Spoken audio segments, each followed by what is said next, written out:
Hey everyone, instead of taking up class time to talk about MyMathLab, I thought I would just make a video for you to do that. So the first thing that everyone needs to do, no matter if you're familiar with MyMathLab or not, is that you need to register on MyMathLab for our class. So to do that, everyone is going to go to register and you'll click register as a student. And it's going to say you need three things. So you need your MTSU email address, which you already have. You'll need the course ID, which I'll give you on day one. And then you'll enter your access code, credit card, or PayPal to get access for the class. So again, I'll say this in class, but you need to either buy an access code from the bookstore or you can purchase it directly from this website. And those are basically your two options. If you want to have a hard copy of the book, you will have to get that through the bookstore. Make sure you buy a hard copy that also comes with the access code, and you should be good to go. So you'll click OK to register. And the next thing that you need to do is to enter in your course ID. And I'll give you that course ID, and I have these for you. So these are the only two classes that I'm teaching this semester. So depending on which class you're in will depend or determine which course code you need. So if you're in the Monday, Wednesday, Friday class that starts at 11:30, you'll grab this one. Again, make sure you include the Duncan. So it's Duncan and then those numbers. Tuesday, Thursday that starts at 12, you'll need this one. I'm going to pick this one. It doesn't matter. I'm just trying to show you where you need to go to register. So the first thing you'll do is enter that course ID. Again, make sure you enter the right one. Double check it. Make sure it's the right section number over here. After you do this, this is where some of you will go different directions. If you are retaking Math 1530, then you need to enter in your account information here. So you'll have to remember the username and password that you used with that course ID. You will not have to buy a new access code. You should be good to go as soon as you enter all that in.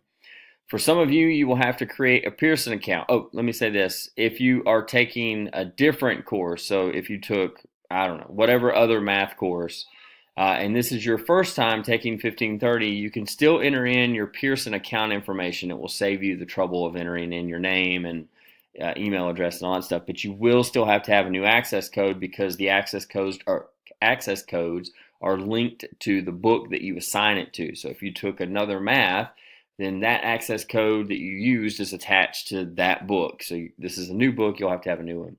Again, some of you may be creating a whole new Pearson account. I'm going to enter in just some stuff here, just so I have some things here to get to the next page. And obviously enter in your information. Okay, okay, and then accept the license agreement, and then create your account. The next slide is what I'm really wanting to get to for the beginning. If you buy your access code from the bookstore or you bought a book and it came with the access code, just click here and you can enter in your access code. Again, you are not required to have a hard copy of the book, so that's up to you whether or not you do that. If you want to just purchase access to this, which is where you'll be doing your homework and have a copy of your book, then you can just pay the $105 here and you won't have to go to the bookstore to get that. No matter what you do, I need you all registered by the end of the first class day. So if you're in the Monday, Wednesday, Friday class, I expect you to be registered by Monday. If you're in Tuesday, Thursday, I expect you to be registered by the end of Tuesday. The way that you can do that, if you can't pay for it right now, if you're waiting on money to come from wherever or you're waiting on financial aid, you can just click this link down here that says get temporary access without payment for 14 days. So if I encourage all of you to at least do this today or whenever you get this, and then you can buy your access or your credit card. You can put your credit card in later. That's up to you. Keep in mind that if you do let the temporary access lapse, you will not be allowed any extensions or anything because of you letting that lapse. So please make sure you get your access ASAP. The next thing, so for those of you that are familiar with MyMathLab, then you can only really watch the next minute or so. I want to show what our class looks like. For those of you that are unfamiliar with MyMathLab and how it works, then I encourage you to watch the entirety of this video. So I'm going to log in and show you somewhat of what it looks like when you log in. So after you do this, you'll have your sign in information and you can just hit sign in. And then you can go here. So you'll only have one of these tabs. So if you're in this one, you'll have it here, or this one. And if you have any other past classes, you'll have those as well. So I'm just going to click into one of these because they're all the same, or at least the 1530s are. So I'm going to click on this. And when you go in there, there's a couple of things that you have to do, and then there's some other things that's up to you. So the most important thing on here will be click here for homework. So on the course home that it opens up to, I won't post anything here. This is all from the publisher. But the first thing that you have to do is click here for homework. There's some other things that are optional, but clicking here for homework and going here for the test reviews will be essential for the entirety of the semester. So click here for homework. You'll see the homework assignments. You should see all of them. I haven't adjusted the due dates as of when I made this video. By the first day of class, these will be adjusted. When you're on here, you can click on any homework assignment. So if you want to start with the first one, you just click here. Some of the questions will be multiple choice. Some of them will be open response. What I really want to get across is that you can work a problem over and over again until you get it right. By clicking, so right here, check answer. Oh, I didn't mean to, I just guessed on that. You can always hit try again and it will give you a new question. So if you get it wrong, that's okay. It will say final check. After you get it wrong, you can just click try again. It will give you the question again, and then you can try to get it right. I encourage you to attempt to get 100%. But if you don't, that's okay. Just make sure that you're understanding the concepts. That's the most important thing. Don't get so bogged down in questions in particular. Obviously, you can abuse this, right? You can keep clicking help me solve or try again until you get the question right. That's not going to help you. Sure, you want to get 100% because there are points associated with this. But if you abuse this system, it's really going to show up on your tests. So just keep that in mind.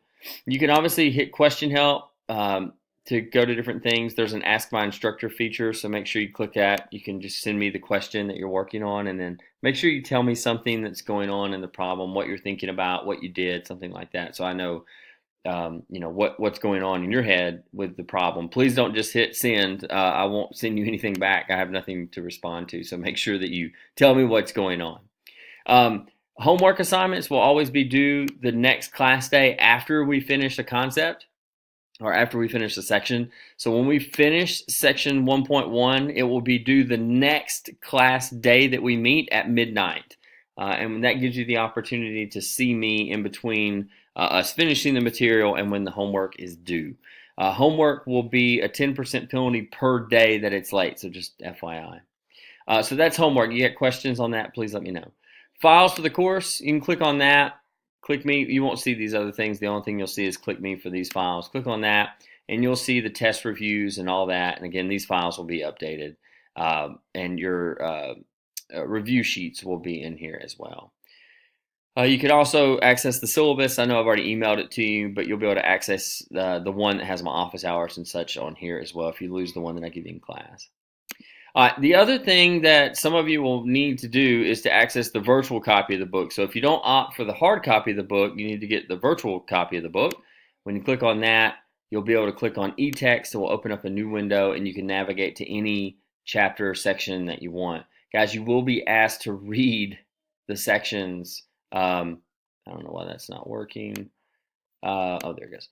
You will be asked to read the sections on your own before a class meeting on those sections, and we will have quizzes for that, so just FYI on that.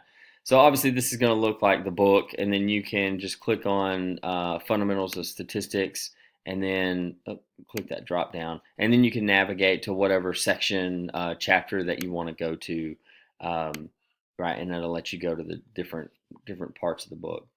So that's how you can access the book if you don't buy a physical copy of the book.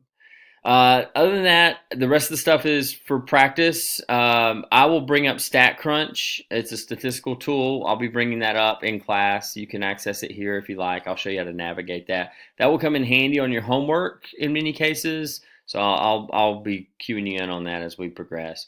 Videos you can watch. So if you miss a class or you just want to hear me, it's not me. If you want to hear somebody else talk about the concepts, you can just go here and you can click on the video lectures and they'll open up and you'll be able to hear somebody else talk about the same things that we talk about in class or some of the same things. Quizzes and tests, these are practice. You can more than welcome to do that. Study plan, again, lets you focus in on individual concepts that you want to practice on. I think that's it, guys. Again, the biggest thing is make sure you get registered ASAP. The other thing is make sure you know you're familiar with how to navigate everything here. And then if you have any questions, by all means, let me know. We won't spend a lot of time in class on this because it's you have access to the video here. Any questions, by all means, I look forward to hearing those, and I look forward to seeing you in class.